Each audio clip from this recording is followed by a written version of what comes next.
When you think of European culture, one of the first things that may come to your mind is the Renaissance. However, many of the roots of European culture can be traced back to another time.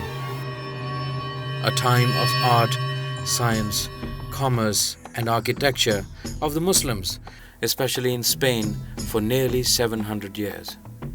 Many of their cultural and intellectual influences still live with us today, and it was the Islamic scientific tradition that enlightened Europe, brought it out of the Dark Ages, and ushered it into the Renaissance.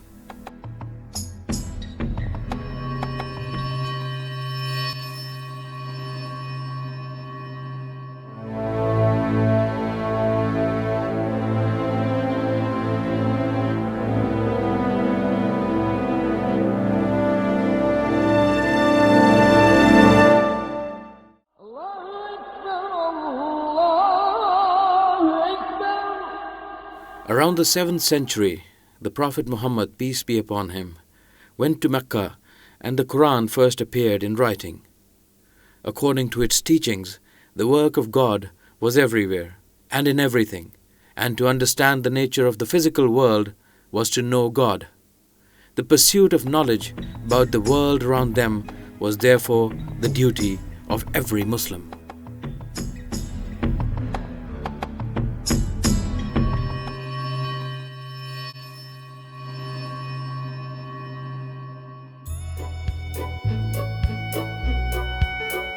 For more than 30 years, George Saliba has written some of the most original and advanced studies of the history of the sciences in Arabic and English. George Saliba, professor of Arabic and Islamic Science at the Columbia University in New York City, focuses on the big picture, a picture drawn over quite a few centuries. He widens the scope of this picture by observing the Islamic world and how it practiced science by meshing, interacting, and sharing a bountiful treasure trove of knowledge with the rest of the world.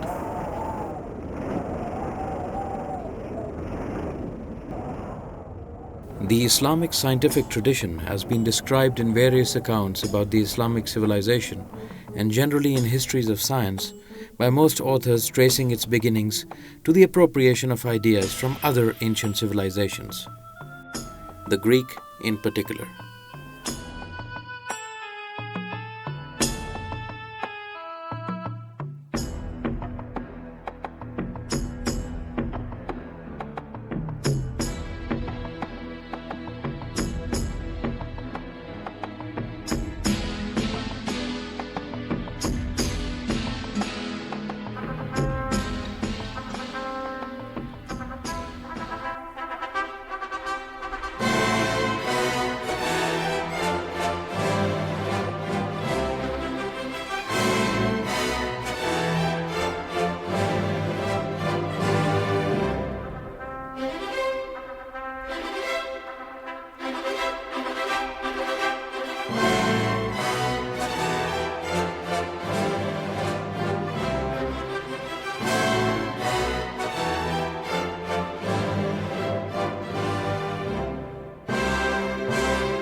A so-called classical narrative goes on to postulate that Europe had no need for Arabic scientific material, and that the Islamic scientific tradition was beginning to decline under the onslaught of the works of Ghazali, and thus was no longer deemed important by other cultures.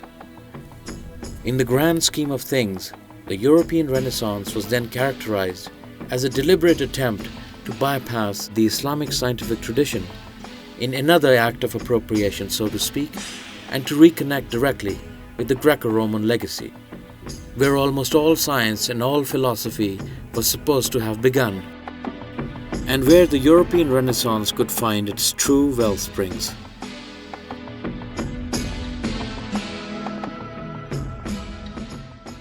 Contrary to this generally accepted view, George Saliba argues that the foundations of Islamic scientific thought were laid well before early Persian and Greek sources for the use of government departments were being formally translated into Arabic in the 9th century, as suggested by the 10th century science historian Ibn al-Nadim, who is usually ignored by modern scholars.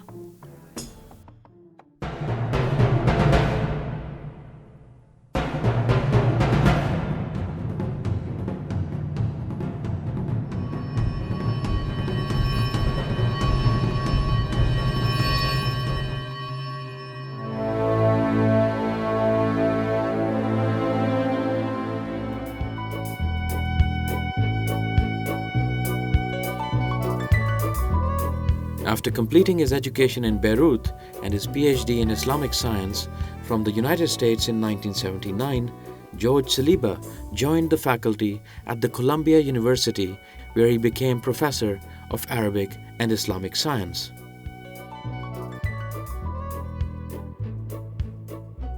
The Saliba family traces its paternal lineage to Sparta, Greece, and is settled presently in what is present-day Lebanon. His family name Saliba is derived from Salib, the Arabic word for the cross, a reference to the crucifixion of Jesus Christ.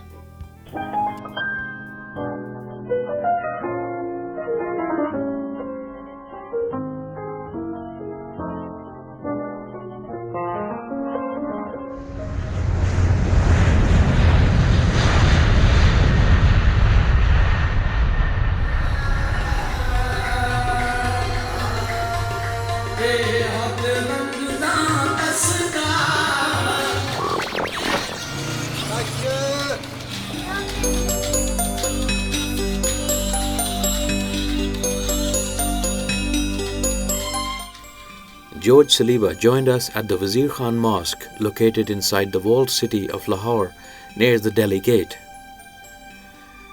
Described as a mole on the cheek of Lahore, the mosque was built in 1634 by Nawab Wazir Khan in 7 years during the reign of Mughal Emperor Shah Jahan. Wazir Khan, whose real name was Ilmuddin Ansari and after whom the city of Wazirabad is also named, was a friend and trusted ally of the Emperor Shah Jahan. Before becoming the Viceroy, Wazir Khan's real profession was that of a Hakim or doctor to the royal court, who after successfully treating Queen Noor Jahan won accolades as a court physician and was appointed Grand Vizier to Emperor Shah Jahan. After becoming Grand Vizier, Ilmuddin Ansari became the builder of the best of all Lahore's architectural masterpieces that have stood through the vagaries of time till today.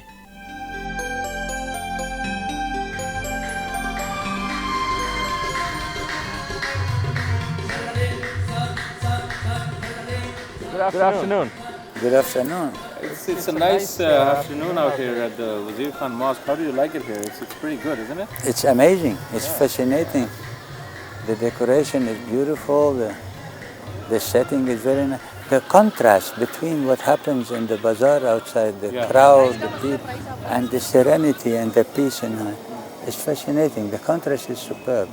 What are the implications of assigning linguistic, cultural, and civilizational adjectives to the term science? It's a complicated problem, and it has something to do with theorizing the history of science. I mean, how to talk about the history of science. And it becomes especially critical if you were to compare, and that's what most people do. See, when they discuss the history of science, they try to compare it with other traditions. And if you take one tradition and give it a civilizational name, say for example, Indian science, you are giving it a name that is religious free, that is also linguistically free. But then you go and call Western science, and that is mostly when we speak of modern science.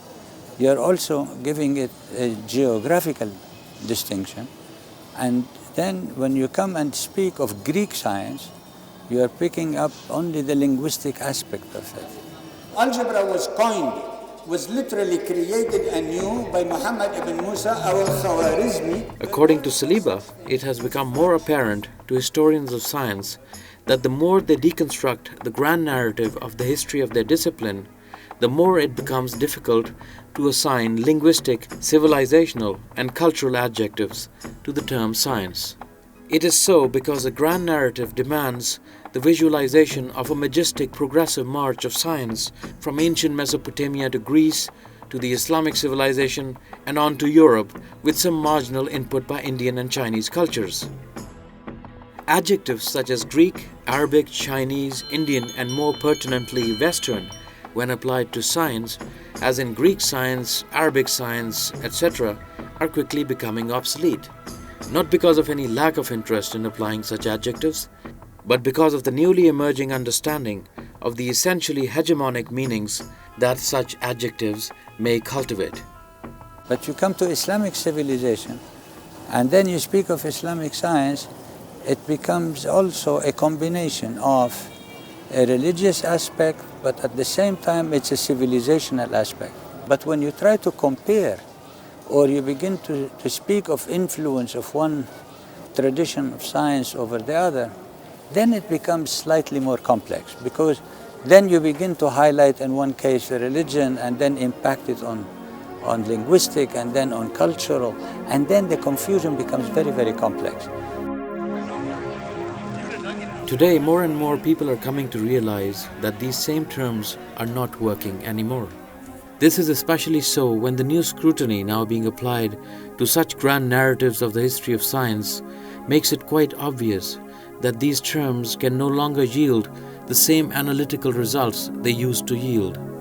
Add to that the newly emerging realization that the terms culture, civilization, language, and science itself are no longer the same stable, commonly accepted terms of reference they once were. Instead, it is becoming apparent by the day that such terms do indeed embody ambiguities and hegemonic theoretical structures that prohibit their modification with the old adjectives as was once done. I don't know of a good solution for these things, but I just wanted people to be aware of the fact when I raise these kinds of issues, I want them to be aware that we are talking of very complex phenomena, that these terms really are not adequate anymore to reflect the complexity. I'm going to turn towards that and ask you if civilization is really a valid concept to use, like other conceptual categories such as, let's say, culture or ethnicity or a nationality. Is civilization a fuzzy concept to speak of, albeit for a useful metaphor for approaching current normative conflicts in the world? Well, in my vision of it, that the way I use the term, for example, of course it is fuzzy, and it is intended to be fuzzy because we are covering under that rubric many aspects at the same time. For example, when I speak of Islamic civilization, I am using the term also, in a sense, religious free, but at the same time it denotes multiplicity of religious actors within confines of a civilization. The fact that it has the word Islamic built into it also indicates an inspiration of the way of living, of the way you want to live, the desire, the normative desires of it are also part of that concept itself.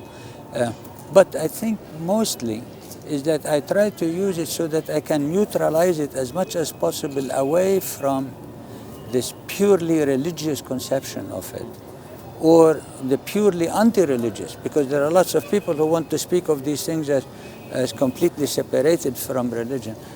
Although these concepts do oscillate, and that's where the fuzziness comes. That on the one part, yes, they take inspiration from the guidelines of a spirituality that governs and created that civilization and allowed all of those secular things or daily things, civic things to grow within that confine. So in that sense, it is over-encompassing. It has many conceptual rubrics underneath it, but more or less it serves a purpose still. And I would not abandon it, because then we are short of terms as to what do we call this production, say, that was produced sometime between the 8th century all the way up to the 16th century in a multilinguistic background, multi-ethnic background. Some people were Muslims in that civilization, some were not. Some of the best science that was produced in this civilization was sometimes even produced by non-believers altogether. So there is no one term that can actually speak of all of those complex features, and I intentionally, I think, stay with this term because of its fuzziness at this moment. But I am absolutely certain that future theoreticians should rethink this process all over.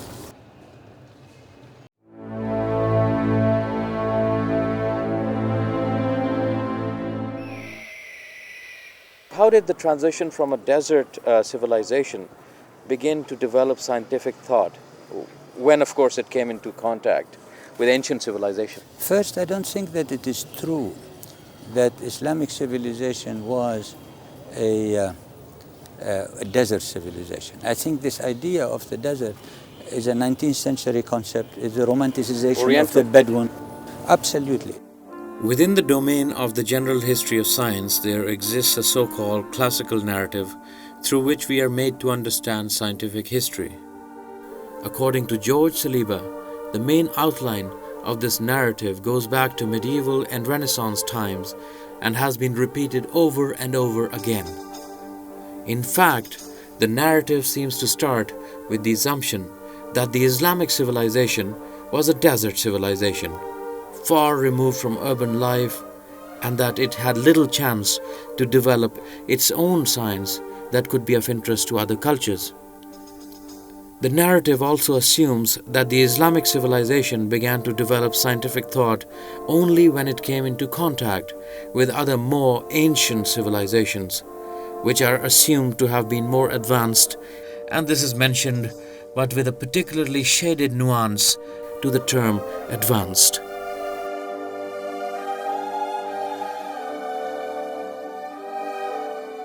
It's an Orientalist way of thinking. After all, we have to remember that the city of Mecca was at a trade route that went all the way up from Yemen, modern-day Yemen, all the way up. The caravans went all the way up to Damascus. And they were not isolated in deserts, and they were city dwellers. Mecca was quite a respectable city area that combined many tribes in it. And after all, the Prophet himself was a caravan leader. He was not a Bedouin sleeping under a tent and the way we understand Bedouin civilization. So contacts in that sense had already taken place and had been taking place for centuries. And after all, the upper border of, more or less fuzzy border of modern day Arabia was at the same time the border of the old Roman Empire, was the border of Hellenism. So these contacts were there, and there were crossings all the time. However, now, all of this area that we now call the Middle East, under that rubric of the Middle East, all of this area was, in the sense of science production, was at a very low ebb, at a very low production, meaning one cannot really point during the Roman period as well as during the Byzantine period, that is before Islam by about 700 years to 800 years, one cannot point to magnificent scientific, philosophical productions similar to what had happened in classical Greek. In other words, you cannot find a Ptolemy, you cannot find a Diophantus, you cannot find a Galen, you cannot find an Aristotle, you cannot find a Plato, you cannot find these major figures when we think of Greek civilization, Greek or Hellenistic civilization. We don't find them anymore from the 2nd century onwards in that domain. So whatever interaction was taking place was at a level that I would call more or less folk science. It is the kind of science that basic necessities of life would require. The ancient civilization in question is the Greco-Hellenistic civilization on the western edge of and overlapping with the geographical domain of the Islamic civilization and the Sasanian and by extension the Indian civilizations to the east and the southeast. These surrounding civilizations are usually endowed with considerable antiquity, with high degrees of scientific production, and with a degree of intellectual vitality that, according to a so-called contact theory, could not have existed in the Islamic desert civilization.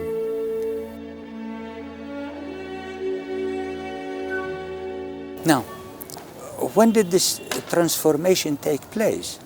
You have to begin to think of a civilization that inserts itself onto the scene, and this civilization now, I mean this combination of Islam as a religion but being transformed into a polity and beginning to govern itself as a political entity, and all of a sudden finds itself at the borders between an ancient empire like the Sasanian Empire and the Byzantine Empire in the West. And those two empires had been fighting each other for about 300-400 years. They were totally exhausted. By the time Islamic entity, as we say now, this Islamic polity comes into the being. And it becomes very easy to imagine how this fast expansion of Islam takes place. George Saliba deconstructs the classical narrative that asserts a contact theory by explaining that assuming that the Islamic civilization was isolated in a desert environment is an oversimplification. As is well known, the Islamic civilization came into being around the cities of Mecca and Medina and around the northern Arabian tribal areas and cities that were not exactly desert steppes. Within that environment, the pre-Islamic Arabian civilization had already developed some basic astronomical and medical sciences that survived well into Islamic times, and this documented scientific knowledge of pre-Islamic Arabia was not much different in quality from the sciences of the surrounding regions of Byzantium, Sasanian Iran, or even India. And those empires, especially the Sasanian Empire, was completely wiped out in a matter of 10 years. So this speed speaks of not that much of the power of the intruding civilization, but as much of the exhaustion of the older civilization. Now, when you mention at the end of your question when this Islamic civilization comes in contact with this ancient civilization, you have to remember that for 400 years those civilizations were exhausting each other and there was nothing to be in contact with. In fact, when I just said that we don't find anything similar to the classical Greek text during this period, when Islam comes onto the scene, that also means that there was nothing to contact with. The classical narrative leaves us with yet more serious and inexplicable problems, both with regard to the beginnings of Islamic science and with regard to its decline and eventual demise. In the case of beginnings, the classical narrative creates the impression that the birth of Islamic science took place during the early period of the Abbasid times, mainly during the latter part of the 8th century and the early part of the 9th, as a result of one or more of processes of transformation such as extensive contact with or translations of earlier Greek and Sanskrit texts into Arabic taking place. Nevertheless, as we have tried to explain, it is not the whole truth. The Islam could not learn from those civilizations. Now, when does it begin to learn? As a matter of fact, about 50 years or so after the death of the Prophet, by about the year, say, 685 AD or 700 AD, Muslim rulers from Damascus, in particular, under the caliphate of Abdul Malik ibn Marwan, from Damascus, he finds himself, and imagine, just take a minute and imagine of it, he finds himself governing over a space that no other empire has ever governed. For example, when you think of the Alexander Empire or you think of the Roman Empire, we think of them as the vast empires of the time. Both of those empires would fit into one corner of the kind of empire that Abdul Malik ibn Marwan had to govern, because none of them had stretched all the way from Samarkand in the east and down into the Indian subcontinent, almost at the borders of the Indian subcontinent, all the way up to Spain. And that empire that Abdul Malik inherited was solidified at this time, still in one big span and under one authority governed from Damascus. Except it had one problem. The eastern part of it was still under the same bureaucracy, under the same governorship, under the same rules that had been already practiced during the Sasanian Empire for hundreds of years. And the western part was under the bureaucracy and the rules of the practice of the Byzantines. It was only the genius of somebody like Abdul Malik ibn Marwan to say that an empire cannot go on fragmented the way it is fragmented, and he made a conscious attempt to unify this empire in terms of its language and in terms of its bureaucracy. That is the time when I think the contact with other civilizations began to be, and it is not really a contact that one should think of, rather than it is almost a conscious attempt to dig out the earlier civilizations, because they were not there to be in contact with. You had to dig them out and to deploy the sciences of the ancient Greeks, the sciences of the ancient Indian, the sciences of the ancient Sasanian, any science that you could find of, to resolve the problem of governorship.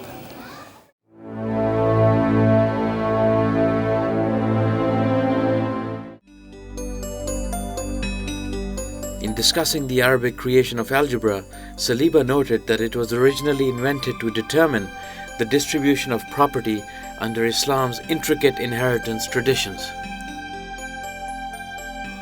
Its use, however, was soon recognized in a multitude of other fields, and the words algebra and algorithm both have their linguistic roots in Arabic, as in al-jabr fil muqabla, and in association with the name al-Khwarizmi, respectively. Al-Khwarizmi's work on arithmetic was responsible for introducing the Arabic numerals, which were based on the Hindu-Arabic numeral system developed in Indian mathematics, to the Western world. The term algorithm is derived from algorism, the technique of performing arithmetic developed by Al-Khwarizmi. In fact, both the terms algorithm and algorism are Latinized forms of Al-Khwarizmi's name, algorithmi and algorismi, respectively. I'll give it in concrete example. Just the fact that you have to administer a fair sense of a governance, and in a sense that to determine just simple matters, like for example, somebody dies and he leaves a real estate legacy. Most of the real estate that I know of are never divided into nice, clean, geometric figures. I don't know of anybody who's ever died and left a square or a rectangle. Usually, they are irregular figures. Now, if you are a fair judge and you are a fair governor and you want the heirs of this person to pay first, to collect the right inheritance from this, and to pay the right taxes on these things, you will have to be able to divide that irregular geometric figure into fair portions. That requires already some elementary rules of surveying. You have to learn how to survey that land. I give you this just as an example. So you could see how the change of government and the attempt to create a new government, and now in a new language, it has to be done in Arabic, so that you are not at the mercy of bureaucrats who speak and keep books in completely different languages that the authority doesn't understand.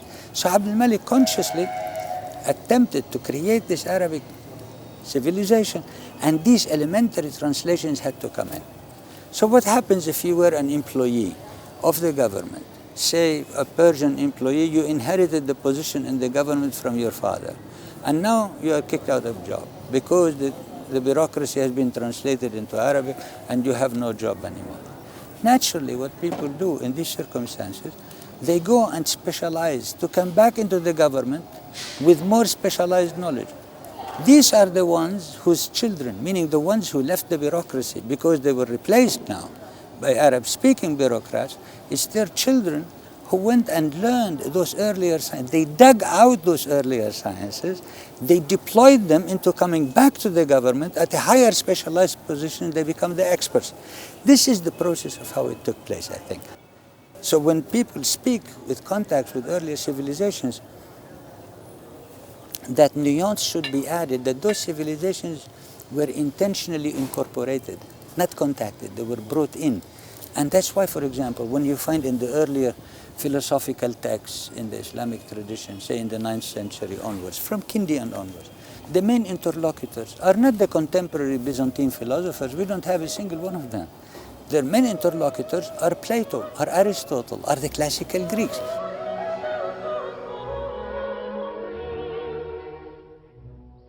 You mentioned Plato, and my mind goes to Timaeus. Sure, sure. Sure, and not only that, your mind should also go to the Republic, your mind should go to the laws. And as a matter of fact, it is Kindi, it is Farabi, it is Ibn Sina, whose minds went into the same place. So this is what I thought is the motor that began this activity of acquiring these earlier civilizations, because they still could offer some technical solutions for the problem of governance, and hence to be able to administer that government, you had to do that. But they also use these concepts, and they use this kind of thinking, meaning of the Greek, to solve the problems of their own day and to deploy them in the problems of their own civilization. So in that sense, I think there was a contact, but it is not the normal contact that people usually talk about. Okay. I mean, here was this high civilization, and these new students are learning from this higher civilization. Saliba articulates that this outlining of elementary scientific ideas into the Islamic civilization did initiate the momentum, but was not entirely responsible for the development of an Islamic scientific tradition that became an almost unstoppable chain of scientific events and developments which were intensively borrowed at more or less an organic level by European scientists before, during, and after the Renaissance.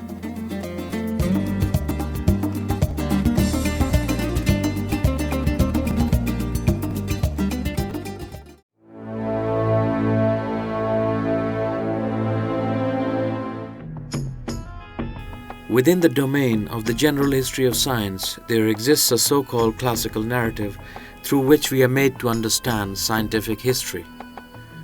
The classical narrative persists in imagining that Islamic science, supposedly spurred by extensive translations, was short-lived as an enterprise because it soon came into conflict with the more traditional forces within Islamic society, usually designated as religious orthodoxies of one type or another. According to George Saliba, the main outline of this narrative goes back to medieval and Renaissance times and has been repeated over and over again.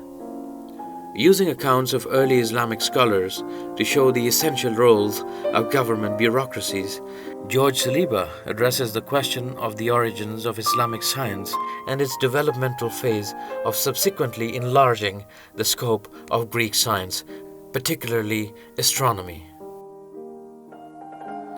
Ilm al-Haya, the science of astronomy. You say in your book that there isn't a Greek equivalent for the term.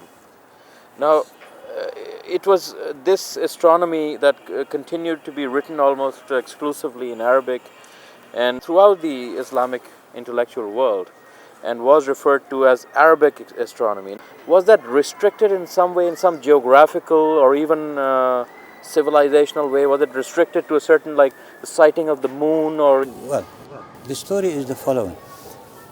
The Greek astronomical tradition that was again appropriated, brought over by the Islamic civilization, already came with a package that astronomy in Greek was done really for the purposes of astrology, that the combination of the two could not be easily separated.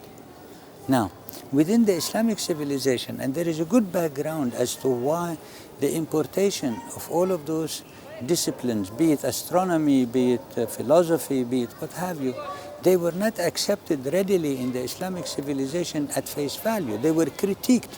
And then, because of the consciousness within the Islamic civilization of the role of religion and the inspiration from religion, astrology was not considered to be an acceptable discipline because of course it conflicted with all religion, not only with Islam. Christianity had the same problem with astrology and so on. So what the early Islamic civilization did with this is to separate the two, to take away the astrological aspect from the astronomical aspect. And once you separate them, you no longer have a unified concept to be able to replace it with. That's why they had to coin the new term, and they called it Ilm al-Hay'a, literally to mean, the best translation would probably be something like cosmography, is to speak of the form and the shape of the cosmos independent of what this cosmology means for your daily life in terms of astrological questions. So that's why they had to coin this term for it. But this is at the same time when they were coining new terms for other disciplines as well. The discipline of algebra, for example. There is no Greek term that would mean algebra. Khwarizmi had to coin that term to designate the strategy by which we solve problems. And that strategy was not articulated in this fashion in the Greek tradition. So you begin to see now that this process of taking over the earlier civilizations and their sciences, to take them over not at blindly accepting them, but at the same time deconstructing them and using whatever concepts could be used by them to solve the problems that you already have in your own civilization. So, Ilm al-Hay'a, as a matter of fact, developed in response to this need to satisfy the religious need that we are not dealing with astrology, but we are dealing with a cosmography, so to speak, that is also useful for religious purposes, because the Quran, of course, speaks of in multiple ways about how the universe is constructed, and that these are the signs of the Lord, that we should look at the stars and look around us and read them as ayat, literally as signs of His presence, of the Creator, and so on. So you could easily see how an importation of this discipline and the reconstruction of it could now fit within a religious surrounding and be accepted. As a matter of fact, we will find as time passed, more and more religious scholars would begin to adopt this kind of language and would use this discipline as part of their instruction and as part of their religious education. And since religious education was almost universally all over done in Arabic, so the Ilm al-Hay'a was almost universally written in Arabic in order to fit within those religious education, despite the fact that it is solving very complicated astronomical planetary theories on its own, independent of how much it crosses over with religion. So on the one hand, it gets embraced by religion, but on the other hand, it solves also very sophisticated mathematical and astronomical problems.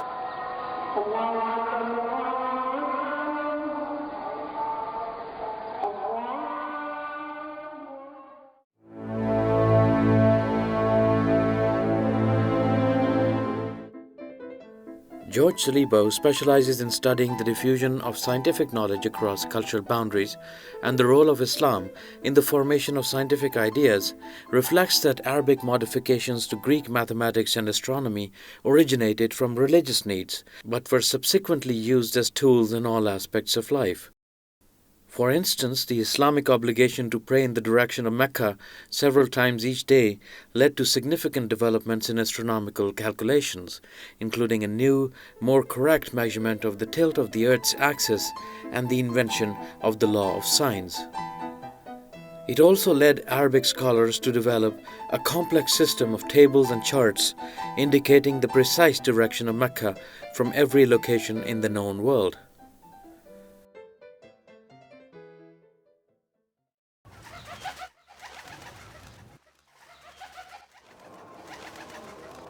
Now, contact. There was no contact. It was a recovery of earlier material. But you said this contact theory there was a contact theory. No, what I said is that there were people who tried to explain the rise of Islamic science as a result of contact with earlier civilizations, imagining that other earlier civilizations were there with their science and with their production to be absorbed directly into the Islamic civilization. My re-evaluation of that is to say that no, what really happened was the beginnings of this new governance under Abdul Malik that required higher sciences to be translated, that they were sought out and brought in, and in fact they didn't find contemporary sciences. That's why they had to go to the classical texts, and I said earlier that their interlocutor was Plato, Aristotle, Ptolemy, Euclid, and so on. So it is in that sense that there was a contact, but it was a contact once removed. It was not contact with contemporaries as usually people explain that. The other way people thought that those earlier sciences were brought into Islamic civilization by something that I call the pocket theory. In other words, what they thought is that there were remnants of those ancient civilizations in specific cities like Harran, Jundishapur, Antioch, places like that. The Academy of Jundishapur was founded in the middle of the 5th century AD by the Sassanid dynasty. The Jundishapur complex consisted of a university, a library, and a teaching hospital. By the orders of the Sassanid king Khusro Anishiravan, an institution was established to methodically care for the sick and ill while simultaneously training the students of medicine at the school by hiring physicians and scholars from Greece and India. It was here that every known book on medicine was gathered, translated, and compiled, making Jundishapur a key center of transmission of ancient medical knowledge to the New World.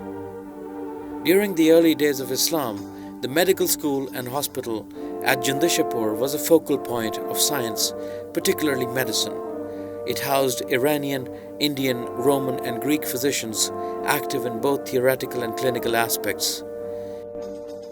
It is even said that the Prophet Muhammad, peace be upon him, had a personal physician who was a graduate of Jundishapur. The famous House of Wisdom or Baitul Hikmah under the Caliphate of Harun al-Rashid is also thought to have been modelled on Jundishapur and thus became its immediate successor. Their sciences survived in those cities until the Islamic civilization came about, and hence they established contact with these earlier civilizations through these pockets. I say in this argument that it is impossible for any city to preserve an active science and the rest of the empire be totally not functioning scientifically. So it is counter-historical to think of things like that. Two is that we don't know of a single scientific text or a major philosophical text that was written in those pockets. How could science survive for 300-400 years, 500 years without a single book being written in those days? Science does not work that way. So these explanations, I dismiss them. And that's why I resort back to say that the only way we can make sense out of this is to imagine the needs of the Islamic Empire. The needs of the Islamic Empire was to bring these fresh sciences because they needed to govern a space that was ungoverned.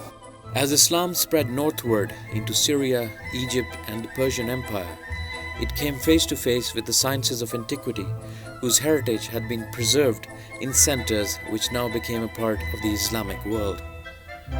One such city was Alexandria, which had been a major center of the sciences and learning for centuries. The Greek learning cultivated in Alexandria was opposed by the Byzantines, who had burnt its library long before the advent of Islam. The tradition of Alexandrian learning did not die, however.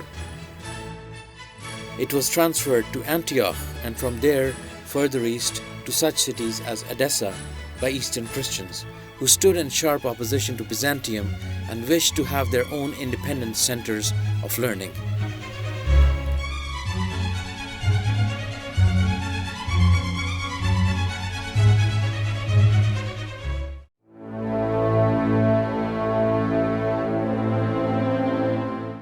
Okay, now I want to go right ahead into the encounter with the Greek scientific tradition. And in your book, you say that these new ancient sciences, Yes. that they had an effect on the nascent Islamic civilization, and they were themselves then transformed by this civilization that came into being as a result. In that regard, I will actually give you two concrete examples to explain exactly what I mean. On the one hand, for example, Islam, through its own religious requirements, specifically generated the need for specific kinds of sciences. I'll give you an example. When Islam requires that you have to pray 5 times a day, and one of those prayers is very similar exactly to the prayer that was just announced right now, is when your shadow is supposed to be of a specific length. Now, that measurement of that shadow astronomically varies from day to day, from latitude to latitude. So if you were a practicing Muslim and you had to perform that duty, you have to learn now mathematical geography. which is part of astronomical knowledge, which will allow you to compute your shadow for every day, even when there is no sun. How do you know when you are going to pray the Asr if you don't know how to set it by that? The second thing, Islam required that every time you pray, you have to face Mecca. Facing Mecca on a spherical globe is not a simple problem. So as a result of that, to be able to compute where is Mecca for a specific locality on a specific spherical globe required that you develop spherical trigonometry way beyond the borders and beyond the limits that it was developed during Greek times. So in these two aspects, we begin to see how Islam as a religion required new sciences to be developed, like the science of determining the Qibla, the science of determining the mathematical geography, which gave rise to whole books and whole material written specifically in that subject. The other side of it too is that as they were investigating and bringing in those sciences, and that's part of the encounter with the Greek tradition, they began to find that those sciences that we brought from the Greek, they also demonstrated basic flaws. There were defects in them. For example, the Greek tradition tells us that the inclination of the axis of the earth is 23 degrees and 51 minutes and 20 seconds. When they remeasured that inclination during the 9th century in Baghdad, they found it to be only 23 degrees and a half and about 30 to 33 minutes. There is a difference of about half a degree. This half a degree, when later on it gets developed and multiplied into other astronomical applications, can become a big mistake. So now they begin to notice that the Greek tradition, the Greek scientific tradition, for scientific reasons, not that it is an ancient civilization and that it is a non-Islamic civilization, none of this. It was for scientific reasons flawed and it had to be corrected. So you begin to see within the incorporation and the development of the new astronomy and the new mathematics that began to develop in Islam, began to watch and keep an eye on the mistakes that were already coming in from this new Greek tradition that they had to bring, as I said, to solve their own problem. That generated, in turn, a whole attempt to resolve those scientific problems scientifically. And then, what do? You develop a better science. So as a result, as they were incorporating these sciences, they were developing a better science at the same time. So that's how I see that development in the encounter with the Greek tradition. What Saliba has done over the years is to outline the conventional accounts of Islamic science and then discuss their shortcomings. And finally, he proposes an alternate scientific narrative.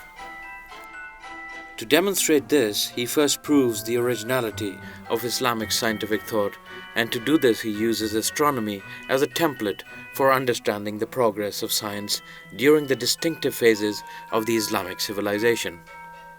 His analysis takes place against the backdrop of the broader question of what produces scientific activity in a society, what sustains it and enables it to flourish.